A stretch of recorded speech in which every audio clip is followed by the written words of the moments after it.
Bueno, buenas noches a todos los integrantes de ambas comisiones de la Cátedra de Comercio Exterior. La idea era enviar la anticipada, la clase número 2 del módulo 1, con un power comentado sobre los temas que vamos a ver el viernes que viene, online, junto con la licenciada Sánchez. Siguiendo el temario, ustedes pueden apreciar la primer filmina, el índice, donde están los temas que abarca esta clase. Vamos a comenzar con conceptos básicos y ya vamos a ir entrando un poco a lo que es la operativa aduanera, viendo todo lo concerniente a la clasificación arancelaria y el valor en aduana, para después ver un poquito cómo es la estructura de nuestra aduana argentina, la Dirección General de Aduanas, y cuál es su función dentro no solo del país, sino también dentro del bloque, del proceso de integración al cual pertenecemos, que es el Mercosur. Asimismo, vamos a seguir con todo lo que está relacionado con las normas de origen y procedencia, que vamos a ver que no es lo mismo el origen que la procedencia de una mercadería. Vamos a seguir después con algunos requisitos legales en la operativa de los sujetos que forman parte de la familia del comercio exterior, que ustedes vieron en la clase 1, y vamos a finalizar con todo lo que son políticas comerciales de nuestro país en lo que hace a las prácticas desleales del comercio internacional.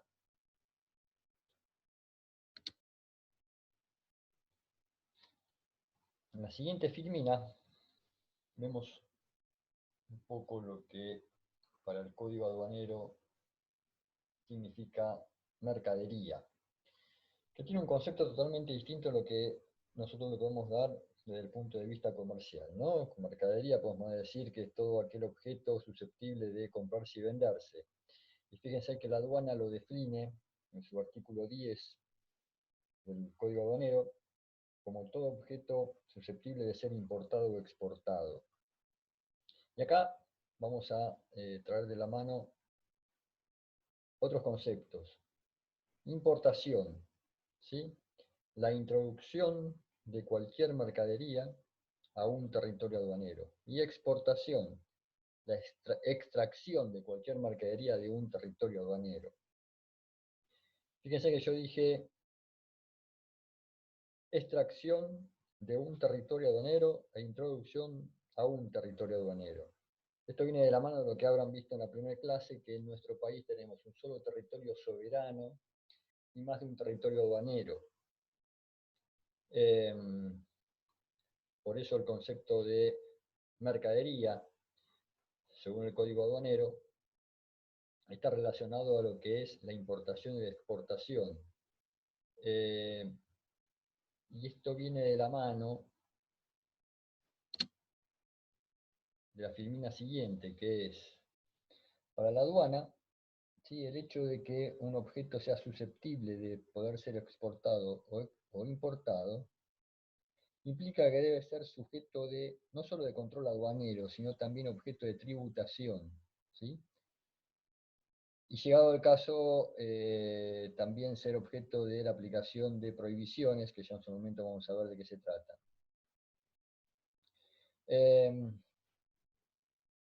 ¿Y a dónde apuntamos cuando hablamos de clasificación arancelaria? La clasificación arancelaria es la codificación que tiene la aduana para identificar a todo el universo de mercaderías susceptibles de ser importadas o exportadas, ¿sí? En el caso nuestro, República Argentina, integrante del Mercosur, la nomenclatura que nos atañe es la nomenclatura común del Mercosur. Pero nuestra nomenclatura tiene sus orígenes en el sistema armonizado, cuyo origen es el Consejo de Cooperación Aduanera, lo que originalmente nosotros conocimos como la NADI, nomenclatura arancelaria de importación, o la NADE, nomenclatura arancelaria de exportación. Hoy por hoy tenemos el sistema armonizado, que se caracteriza por tener 6 dígitos en las posiciones arancelarias. Este es un sistema, una codificación, perdón, a nivel internacional. Cuando nosotros queremos consultar la posición arancelaria de un producto cuyo origen sea la Unión Europea, nos van a mandar hasta 6 dígitos. En el caso de Mercosur, vamos a tener que sumarle 2 dígitos más y vamos a tener así los 8 dígitos a nivel regional. Como pueden apreciar en esta filmina, aquí tenemos un poco la estructura de la nomenclatura. Vamos a ver que la nomenclatura está conformada por secciones, capítulos, partidas, subpartidas, ¿sí? Y que vamos a ver después una letra, que es lo que le llamamos nosotros el dígito control. En su momento ustedes en el TP van a tener que clasificar no solo el producto final que van a exportar, sino también la pieza o el elemento que tienen que importar. Para lo cual será necesario que lleven a cabo lo que nosotros conocemos como la marcha sistemática clasificatoria. La clasificación arancelaria está dada siempre por la nota legal de la sección y la nota legal del capítulo. Si ustedes pueden apreciar en la filmina, debajo del capítulo creo que es 54, van a tener una leyenda, y eso es son las notas legales. Pero oportunamente, ya cuando tengan que tocar el tema de clasificar la mercadería, el producto del TP, vamos a ver si podemos darle una pequeña clase de clasificación para que vean cómo funciona esto. Pero no, la nomenclatura que nosotros conocemos como el sistema armonizado, en el caso nuestro la nomenclatura del Mercosur, no es la única que existe para la clasificación de mercaderías. Lo que ocurre en el caso del sistema armonizado, en principio tiene varios propósitos. La más importante es servir a las aduanas, sirve a las aduanas como base para la tributación, es decir, para fijar los aranceles, los derechos tanto de importación como los de exportación. Pero a su vez, le sirve también para la recopilación de estadísticas del comercio internacional, ¿sí? Todo lo relacionado con las normas de origen, impuestos internos, transportes, monitoreo y control del tráfico internacional. Otra de las nomenclaturas conocidas es la CUSI, que es la Clasificación Uniforme para el Comercio Internacional. Esta, si bien no se utiliza tanto como para lo que es el tarifario aduanero, ¿sí? Acá nosotros no vamos a documentar una importación o una exportación clasificándola por la CUSI, tiene principalmente un objetivo a los fines estadísticos. De aquí se elaboran estadísticas sobre los distintos niveles de importaciones y exportaciones a lo largo y a lo ancho del mundo. ¿Sí? Los criterios que fueron conservando a lo largo del tiempo se van revisando, se van como actualizando cada 4 años. Otra de las clasificaciones que tenemos también es la clasificación industrial internacional, conocida como la CIU. También se utiliza no solo en el ámbito internacional, también en el ámbito nacional,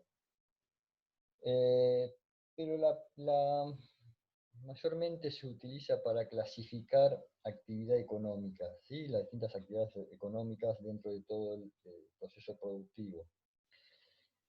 Sirve también para elaborar estadísticas sobre poblaciones, productos, empleo, PBI. Pero bueno, simplemente para que sepan cómo está estructurada una nomenclatura y cómo es todo este tema de la clasificación arancelaria.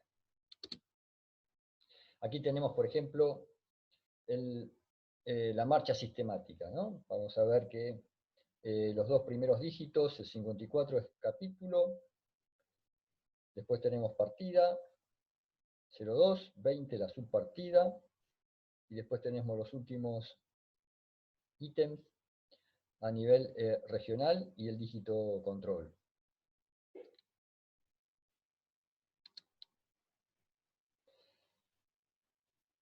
Nosotros hablamos hace un ratito de que todo este control del tráfico internacional de las mercaderías lo lleva a cabo la aduana. DGA o Dirección General de Aduanas, en su momento fue Administración Nacional de Aduanas, dependiente de la AFIP. La AFIP nosotros la conocemos por uno de sus bracitos, que es la Dirección General Impositiva, ¿sí? Pero también está la DGA, que es la parte de aduana. La aduana está a nivel nacional.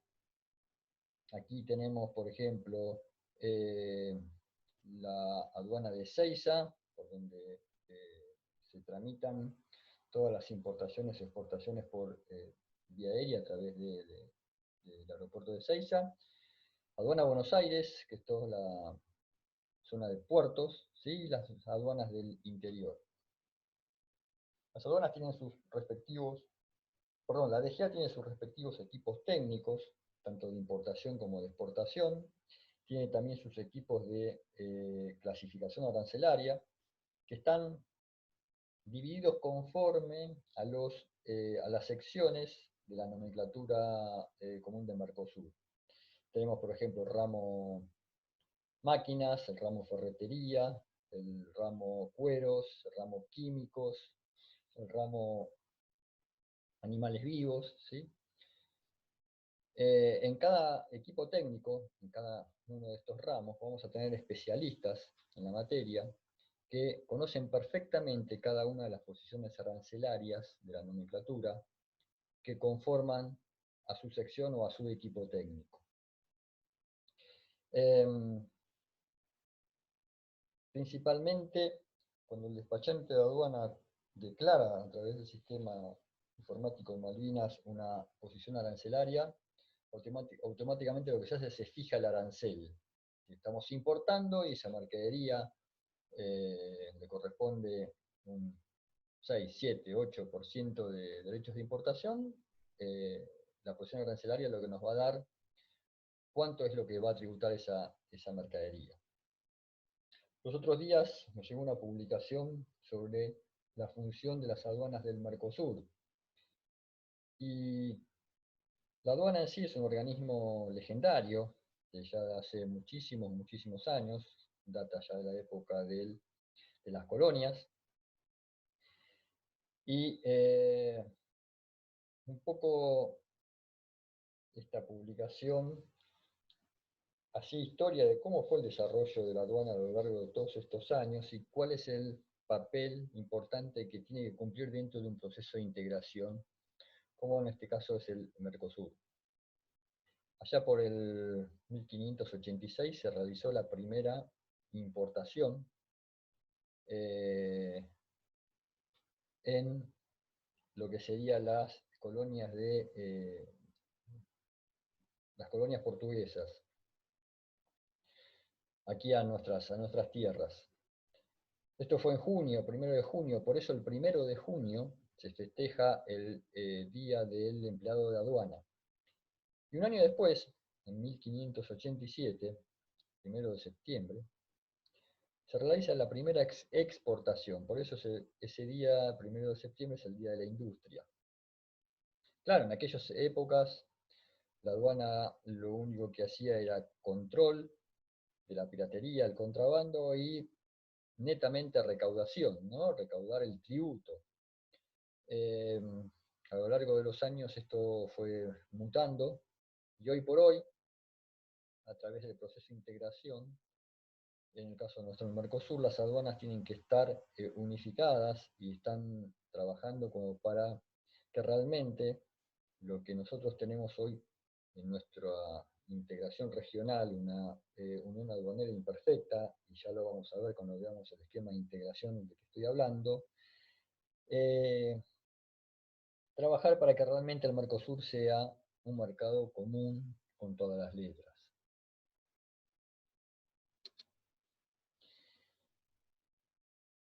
Mercadería es todo objeto susceptible de ser importado o exportado, ¿sí? Eh, para la aduana, todo objeto susceptible de ser importado o exportado tiene una posición arancelaria en la nomenclatura. Es decir, que para la aduana todo objeto susceptible de ser importado o exportado tiene valor. Por eso difiere un poco el concepto de mercadería de lo que es un concepto desde el punto de vista comercial, como lo definimos hace un rato, ¿sí? Todo objeto susceptible de compra o venta. Acá a la aduana no le interesa si hay compra o venta. La aduana valora, le da un valor a las cosas, ¿sí? Sobre ese valor va a aforar, digamos, sobre ese valor va a aplicar los tributos que le corresponden. Así como en la aduana existe un equipo técnico de clasificación arancelaria, también existe un equipo técnico de valoración en aduana. La aduana tiene distintos métodos para valorar. Hoy por hoy nos estamos basando para la valoración de aduana en el método del GATT, que es la noción positiva de valor. Y aquí pueden ver ustedes los 6 métodos que tienen, que son van en forma escalonada, ¿no? El primer método, que es el artículo 1 de la ley del GATT, de valor, es el valor de transacción, es decir, es el precio realmente pagado por pagar, el precio de factura. Si no pueden sacar valor por ahí, bueno, van, por ejemplo, en el método 2, que es, se van a basar en mercadería idéntica, ¿sí? Basadas en base de datos que tiene la aduana para sacar valores de mercadería idéntica. Caso contrario, mercadería similar. Si no lo pueden hacer, van a pasar por el método deductivo, donde todo se inicia a través de los procesos de producción, igual que el valor reconstruido. Es todo un trabajo de trazabilidad hacia atrás o hacia adelante para llegar a el valor final. ¿A qué me refiero con todo esto? Que muchas veces uno dice, pero me ha llegado un obsequio del exterior y la aduana me quiere cobrar. Para la aduana no hay obsequio, ¿sí? Todo tiene valor. Le da un valor por este método. Si no tiene ese producto, no tiene factura, bueno, a uno idéntico o similar va a haber y vamos a asemejarle el valor. Una aclaración respecto del concepto de mercadería. Ya hace unos años atrás, y con la sanción de la ley 25.063, se homologó al concepto de mercadería lo que es servicios. En los últimos años nuestro país se convirtió en un gran exportador de servicios, en lo que, especialmente en lo que se refiere a la industria del software, industria del conocimiento. Esa venta al exterior es una exportación. Claro, ¿qué ocurre? No hay aduana, porque no es un objeto tangible un servicio. No hay, acá no vamos a tener un embalaje, no vamos a tener un envase, no vamos a tener una verificación física del servicio.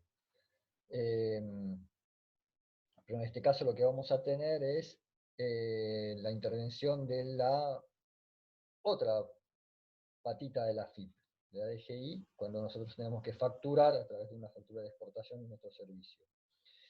Tengan en cuenta que cuando nosotros le vendemos, por ejemplo, un servicio de estadía a un turista extranjero, ya sea turista o un residente extranjero que viene a nuestro país, a un hotel aquí de la ciudad de Buenos Aires, lo que estamos haciendo es exportando un servicio, porque este señor va a pagar con divisas. ¿Sí? Lo que está haciendo este señor es ingresando divisas al país. Contrariamente, cuando nosotros salimos al exterior, ya sea por viaje de trabajo o de vacaciones, lo que estamos haciendo es una importación de servicios, porque estamos erogando divisas al país pagando ese servicio. Dicha esta aclaración, vamos a pasar a la filmina de las normas de origen y procedencia. ¿Por qué es importante conocer las normas de origen y de procedencia? Primero, no es lo mismo origen que procedencia, ¿sí? Ahora vamos a ver, el origen es donde la mercadería, el producto se fabricó, donde se elaboró, ahora vamos a ver las normas, y procedencia de dónde procede. Yo puedo tener un producto originario de Japón, pero que procedente de Singapur, pero el origen del producto es Japón, ¿sí? ¿Por qué es importante el tema de origen? Y porque cuando yo certifico origen puedo eh, acreditar algún tipo de beneficio, ¿sí? Puedo tener algún tipo de rebaja, puedo tener algún tipo de beneficio impositivo. Por ejemplo, la mercadería que nosotros importamos de un país miembro del Mercosur, acreditamos origen con un documento que ya vamos a ver, se llama certificado de origen, y pago 0% de derechos de importación.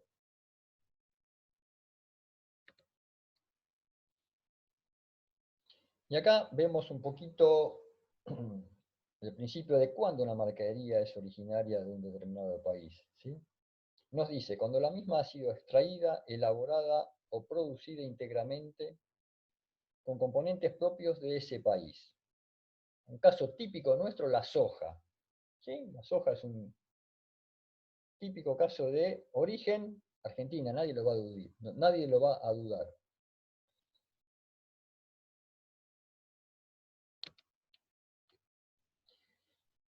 Y acá vemos, vamos con lo que a veces nos confunde. ¿Qué pasa con la procedencia? La procedencia es el punto geográfico de donde proviene ese producto, de dónde fue embarcado, como el caso que les di recién, producto originario de Japón, pero que proviene de Singapur. ¿Sí? La logística internacional puede hacer que provenga de Singapur porque se embarcó en Singapur.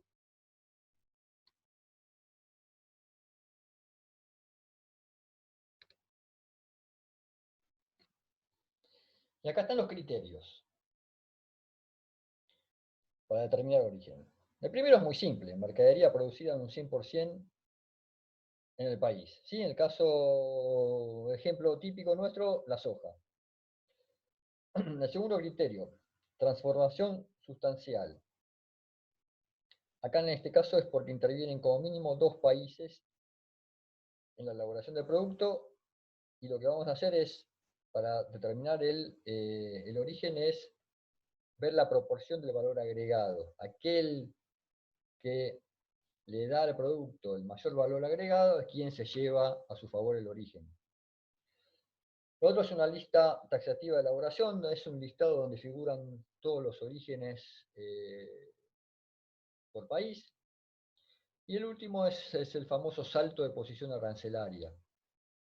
Hay mercadería que es sometida a través de un proceso industrial y modifica su composición de forma tal que le da un salto de posición arancelaria y eso le confiere origen.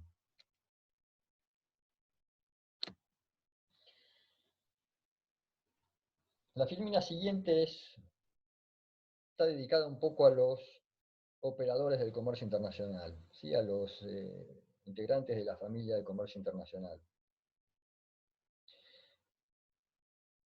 Cuando ustedes vieron a cada uno de ellos, habrán visto que tanto importadores como exportadores, despachantes de aduanas o agentes de transporte aduanero tienen que estar inscritos en los respectivos registros.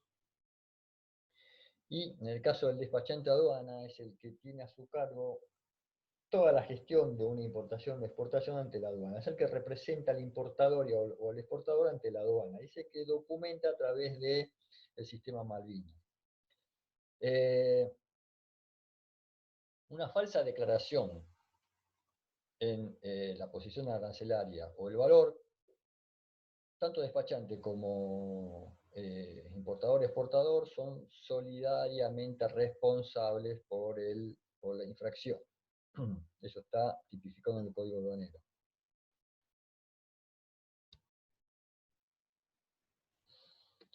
Y por último vamos a ver lo que dentro de las políticas de comercio exterior se consideran las prácticas desleales.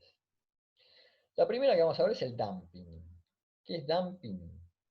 Es cuando una mercadería ingresa a nuestro país con un valor declarado que es menor, cuyo precio es menor, al que se suele vender esa misma mercadería en condiciones normales en el mercado de origen. Vamos a dar un ejemplo sencillo. Nosotros estamos importando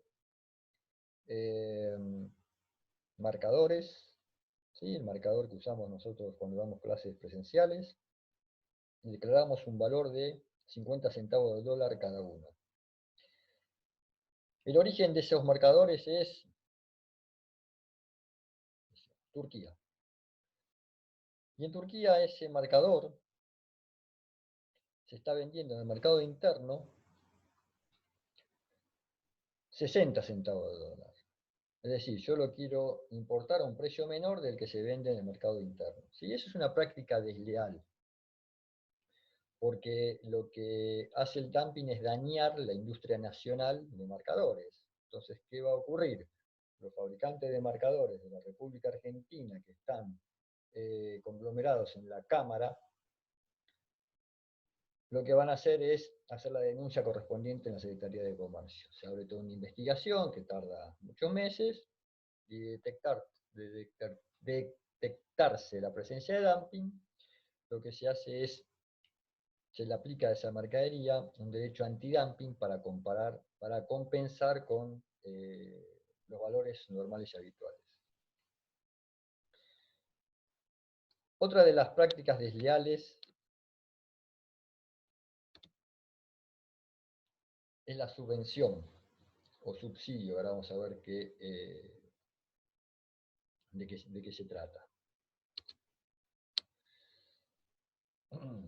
¿Por qué un exportador va a querer vender en condiciones de dumping?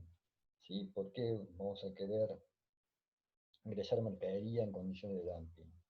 Bueno, una clásica es para hacer frente a la competencia nacional, entonces con un mejor precio gana mercado. Otra es, en el caso de que quiera ganar nuevos mercados, entonces lo mando a precios promocionales. Y obviamente esto persigue una finalidad, desplazar a la competencia. Cuando veamos costos de exportación y veamos la política de precios, vamos a ver que una de las políticas aplicables puede ser vender sin tener en cuenta los costos variables, pero podemos incurrir en dumping.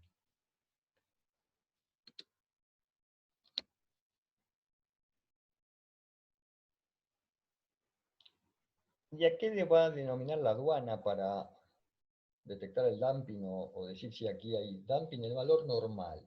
¿A qué le llama valor normal la aduana? Es el precio pagado por pagar por un producto similar dentro del mercado de exportación.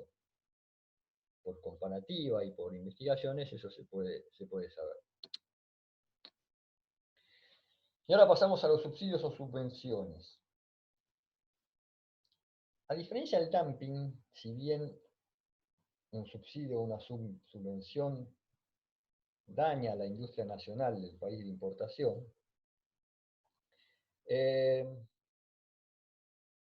no está considerado como algo desleal como el dumping. Una mercadería que viene subsidiada, lo hace a través de su propio gobierno, digamos. El gobierno del país de exportación subvenciona a una determinada rama de una determinada industria, por lo tanto ese exportador puede vender a mejor precio. Lo que ocurre cuando ingresa esa mercadería a nuestro país, está ingresando a un precio desleal, también de alguna forma es un precio desleal y está causando un perjuicio a la industria nacional. Por lo tanto, los productores nacionales que están también exactamente igual que el dumping, están nucleados en alguna cámara, van a hacer la respectiva denuncia a la Secretaría de Comercio. Así como los derechos el dumping se compensa con un derecho antidumping, las subvenciones o los subsidios se compensan con un derecho compensatorio. Y por último, las salvaguardias, ¿sí?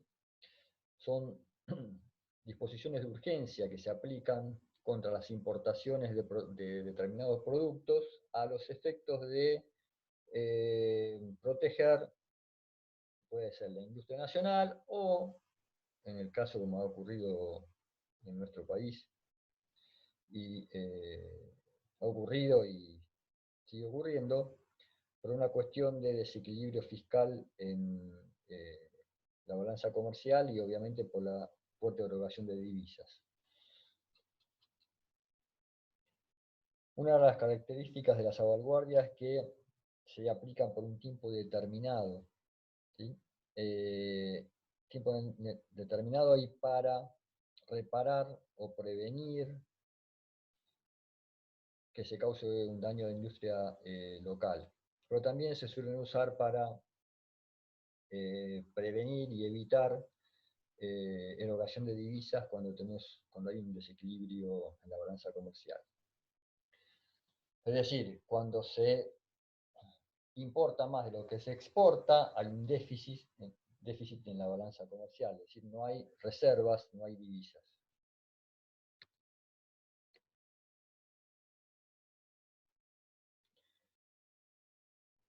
¿En qué consisten estas medidas? La subvención, perdón, las salvaguardias. Bueno, aumento significativamente los derechos de importación. ¿Sí? Le aplico el máximo, que es un 36% de derechos de importación. Obviamente, voy a desalentar a cualquier importador con esa alta carga tributaria. Puedo fijar cupos, ¿sí? Cuantitativos,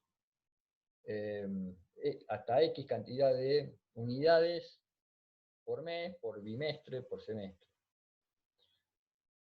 O cualquier otra medida que disponga la autoridad de aplicación. Eso va viendo, cada gobierno lo va viendo conforme a cómo se van dando los hechos.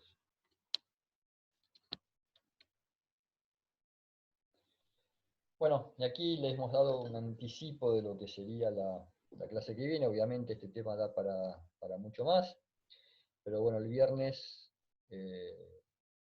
cualquier duda, consulta, y desde ya que vamos a ir viendo cada uno de estos puntos con más profundidad, sobre todo la parte de clasificación, que es un tema bastante técnico. Gracias, buenas noches a todos.